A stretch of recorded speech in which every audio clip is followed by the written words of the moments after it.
नमस्कार। अच्छा, कभी सोचा है कि ये जो पौधे हैं जो एक ही जगह पर खड़े रहते हैं, वो आखिर अपना खाना कैसे बनाते होंगे? तो चलिए आज इसी की पड़ताल करते हैं और पौधों के पोषण से जुड़े कुछ सबसे दिलचस्प रहस्यों को उजागर करते हैं। तो शुरुआत करते हैं एक बहुत ही बुनियादी सवाल से। एक ऐसा सवाल जो हम सब पर लागू होता है। मतलब चाहे वो कोई छोटा सा कीड़ा हो या फिर कोई बहुत बड़ा पेड़। देखिए, इसका जवाब तो बड़ा सीधा सा है।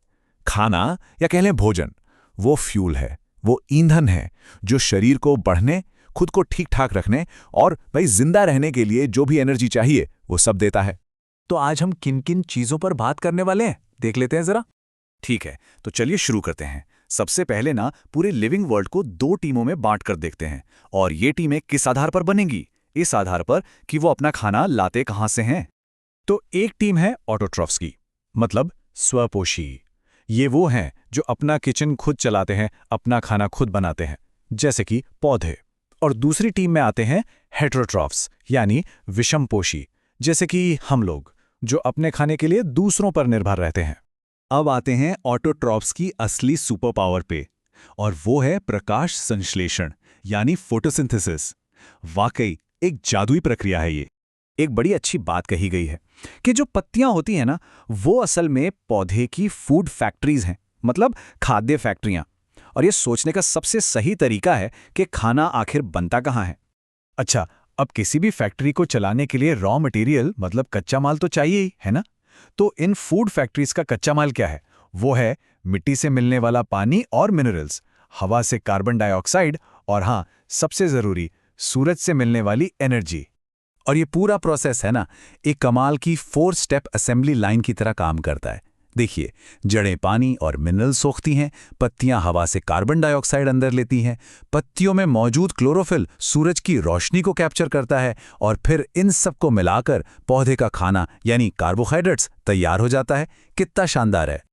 लेकिन एक मिनट, उन पौधों का क्या जो हरे नहीं होते या जो अपनी फूड फैक्ट्री खुद नहीं चला सकते? हाँ, यहीं से कहानी और भी मजेदार हो जाती है। यहां पर हमें दो बिल्कुल अलग अलग तरीके देखने को मिलते हैं। एक है परजीवी या पैरासाइट्स, जैसे अमरबेल। ये क्या करती है? ये दूसरे जिंदा पौधे पर चढ़ जाती है और उसका बनाया हुआ खाना चुरा लेती है। और दूसरा है मृतजीवी, यानी सेप्रोफाइट्स, जैसे मशरूम। ये तो समझ लीजिए प्रकृति के क्लीन अप क्रू हैं जो मरी हुई सड़ी गली चीजों से अपना पोषण लेते हैं। तो हमने परजीवी देखे और सफाई करने वाले भी, लेकिन इनके अलावा भी पौधों की दुनिया में कुछ ऐसे अनोखे खिलाड़ी हैं जिनके जीने के तरीके सच में हैरान कर देते हैं। तो सबसे पहले बात करते हैं कीटभक्षी पौधों की, मतलब कीड़े खाने वाले पौधे। सोचिए जरा, ये वो शिकारी हैं जिन्होंने गेम ही पलट दिया है। जब इन्हें मिट्टी से नाइट्रोजन जैसे जरूरी न्यूट्रिएंट्स नहीं मिलते, तो ये कीड़ों को फंसाते हैं और उन्हीं से अपनी जरूरत पूरी कर लेते हैं। अगला जो तरीका है वो है सहजीवन, यानी सिम्बायोसिस। अब ये रिश्ता ना तो चोरी का है ना ही शिकार का, ये है पक्की दोस्ती का, पार्टनरशिप का, टीम वर्क का। और इसका सबसे बढ़िया एग्जाम्पल है लाइकेन। इसमें होता क्या है कि एक एल्गी यानी शैवाल और एक फंगस यानी कवक एक साथ रहते हैं। अब शैवाल हरा है तो वो फोटोसिंथेसिस से दोनों के लिए खाना बना देता है, और बदले में फंगस उसे रहने के लिए घर, पानी और दूसरे मिनरल्स देता है ना? एकदम परफेक्ट पार्टनरशिप।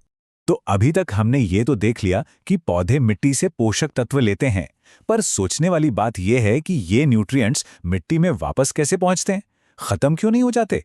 तो चलिए इस साइकिल को पूरा करते हैं। यहां पर एक बहुत बड़ी पहेली है, और वो है नाइट्रोजन की। देखिए, हमारे आसपास हवा में लगभग 78% नाइट्रोजन है, लेकिन मजे की बात यह है कि पौधे इसे सीधे सीधे इस्तेमाल नहीं कर सकते। ये बिल्कुल वैसा ही है कि कोई समंदर के बीच में हो, चारों तरफ पानी हो, लेकिन वो प्यासा हो। तो इस पहेली को सुलझाता कौन है? यहां एंट्री होती है एक छोटे से लेकिन बहुत ही पावरफुल हीरो की, राइजोबियम बैक्टीरिया। और ये एक और बेहतरीन सिम्बायोटिक रिलेशनशिप है। ये बैक्टीरिया क्या करते हैं? ये हवा की नाइट्रोजन को पकड़कर उसे एक ऐसे फॉर्म में बदल देते हैं जिसे पौधा आसानी से इस्तेमाल कर सके। इसे कहते हैं nitrogen fixation.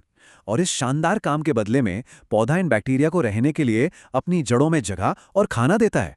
Give and take. और ये सिर्फ कोई साइंटिफिक फैक्ट नहीं है, ये किसानों के लिए बहुत बहुत ज्यादा जरूरी है।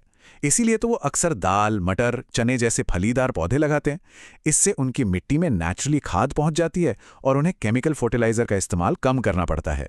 तो आखिर में ये समझना बहुत जरूरी है कि ये जो पोषण का पूरा चक्र है, ये सिर्फ पौधों के बारे में नहीं है।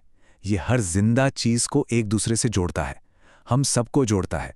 ये हमें याद दिलाता है कि एक छोटे से बैक्टीरिया से लेकर एक विशाल जंगल तक हर कोई एक बहुत ही नाजुक और जरूरी बैलेंस का हिस्सा है।